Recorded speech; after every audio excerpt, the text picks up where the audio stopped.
Hello everyone. I would like to talk about derivatives today, a lecture here. Now, what is a derivative? A derivative is a function that allows you to compute the instantaneous rate of change of another function, of the function um, that you took the derivative of, or the function that you got the derivative from. Now, so what that means is basically if you have a function, you take the derivative of that function, and it gives you another function. So with that derivative function, you plug in a certain x value, and then that allows you to compute the instantaneous rate of change of the function at that x value. So um, I can show you with this graph here. So we've got the xy plane there. Now this function f of x. This is just an arbitrary function. I'm not sure. I just drew whatever. Now, in calculus, we're very interested in finding the instantaneous rate of change of a function. Now, in algebra, you learned about the average rate of change of a function. In real world terms, that would be like if you have a car and you're in your car, you drove. This is 10 feet, so this is 0 feet, and alright, so you drove in your car. Alright, from 0 feet, you just started the car and you started driving. Right? And so that's t is equal to 0 seconds, and that's distance, or d, is equal to 0. Now you drove this whole 10 feet in 5 seconds. So you know how to calculate the average rate of change of your distance with respect to time, or your velocity. You can calculate the velocity. That's m. Well, that's the slope of the line. So let's just say v for velocity is equal to, you know that it's distance 2 minus distance 1. So it's 10 minus 0 divided by time 2 minus time 1. And that's equal to 10 divided by 5, or 2. So that's 2 feet per second. That's the average. So if you travel 10 feet in the car in 5 seconds, then you traveled an average of 2 feet every second. Right? So this is the average rate of change. Now, imagine if you had a function. Imagine if this function represented this physical scenario. Now, this would be, let's say you're measuring, this is a distance equals 0, this is distance equals 10, this is time equals 0, this is time is equal to 5. Well, no, let me say this is distance equals 0, let's say, and this is distance equals 10, because the y axis would measure the distance, and this is time is equal to 0, and this is time is equal to 5 over here. So now what you have here is a secant line. The secant line measures the average rate of change of a function. So this function, this orange function here, represents this. So this average here is represented by the secant line. So you're taking the average of the function, how quickly is, this is the function of the velocity, how quickly is the velocity changing between these 2 points here.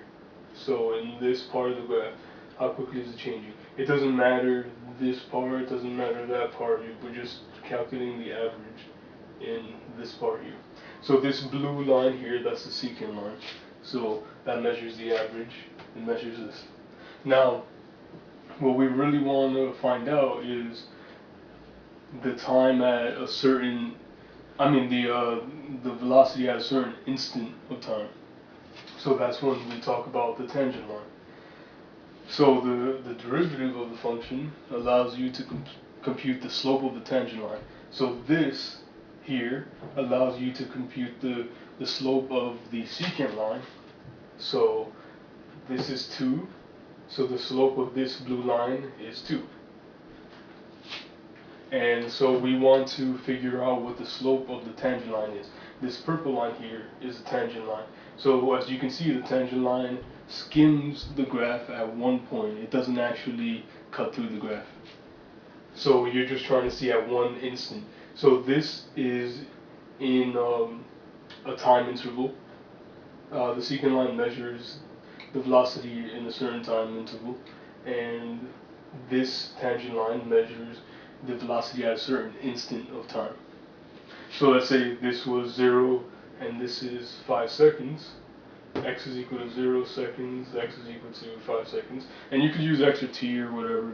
X and Y are the generic values when you talk about math, but then when you go into physics or engineering, then you could just use velocity or T or whatever, any variable. So now we have this here. So this is 0 seconds, and then this x value corresponds to 5 seconds. So let's say at 5 seconds. So let's say at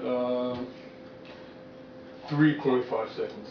So this x value is 3.5. So this is 0, 3.55. Now at 3.5 seconds, how fast were you going? That's what the instantaneous rate of change will tell you. So now we need to, I'm going to label this graph for you. So what are the points on this graph? Now we're going to say that we go, I'm going to use C and X just to keep it a little different, but it doesn't really matter what you use. Variables are variables. So now let's say this is the origin, of course. So you go C units to the right. So this point, the x value of this point is C.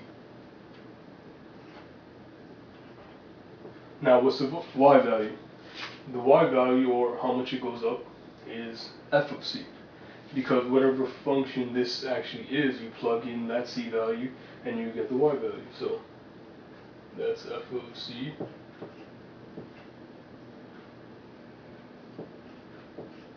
So it seems I won't have enough space to do this one, but I'll just draw an arrow and write it out.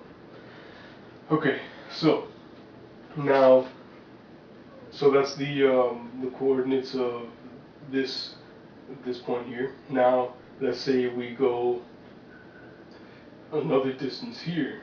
What is this point? So we want to say that this distance is delta x, or the change in x.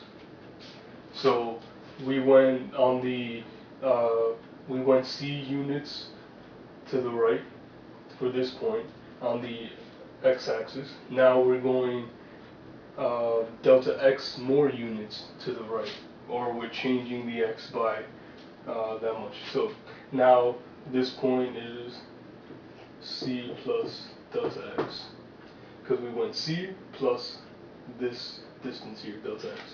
Alright, so that's what the C value is. So I'm just going to write that here. I'll just write it here. C, and that's the x value of this here, of this point. Now what's the y value of this point? The y value of this point is f of C plus delta x. Oh, I'm sorry. The x value here is C plus delta x. Now the y value is f of C plus delta x.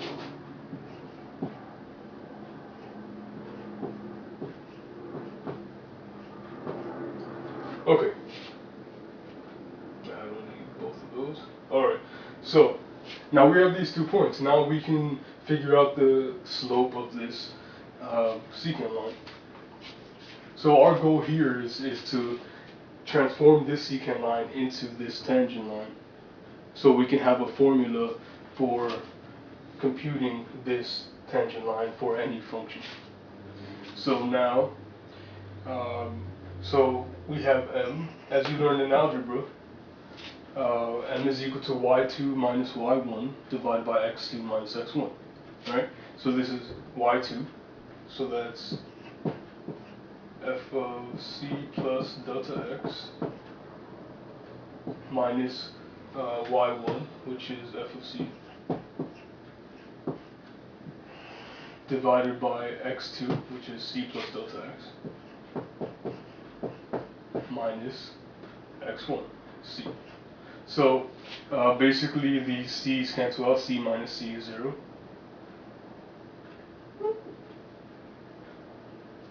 So this is the slope of the secant line, or the average rate of change of this f of x function here. Okay, so now we don't, like I said, we don't want the average rate of change, we want the instantaneous rate of change. So how are we going to make this line more like this one? So imagine if physically we could do this. Imagine if I could take these 2 points off the board and just make them closer together, closer and closer and closer. I could take those 2 points, make them closer until they're basically on top of one another. And when they're on top of one another, then they're on this coin, right? So what would happen to this line if I do that? Well, if I move this coin down here and this coin over here, and I keep doing that, the line will change slope and go down until the slope is equal to this line here. So physically, if we could do that, that's what would happen. So what we're actually doing, this distance here, delta x, we're making it smaller and smaller. So as delta x gets smaller, these 2 points get closer together until they're on top of that one, and this line becomes this line. So this secant line becomes a tangent line, right? So we need a way to get this distance here, delta x, to be as small as possible. So what we do is we use the limit process. So this m is already here, might as well use it. So we're going to say the limit as delta x approaches 0. Now it's going to approach 0 but never actually be 0 because you can't divide by 0, of course. So now the limit of delta x as x approaches 0 of this function here is equal to the tangent line. Well, I don't have to write the tangent line, or maybe I should just write f prime of x. F prime of x, this is the notation for the derivative of x. So now we start with this orange function here, and we take the derivative, which gives us another function, this. This is just the general formula, this is not the actual function. This is just the general formula that you use for any function to find the derivative. So we started with this function here, we take the derivative, so we get another function. And with that function, the derivative function, we can choose any x value, let's say this one, whatever this x value is, we plug that into the derivative and it gives us the slope of this line here, this tangent line, the purple line, at that point. Alright, so I'm going to continue this in another video. Seems I'm running out of time. So I'll see you in the next video.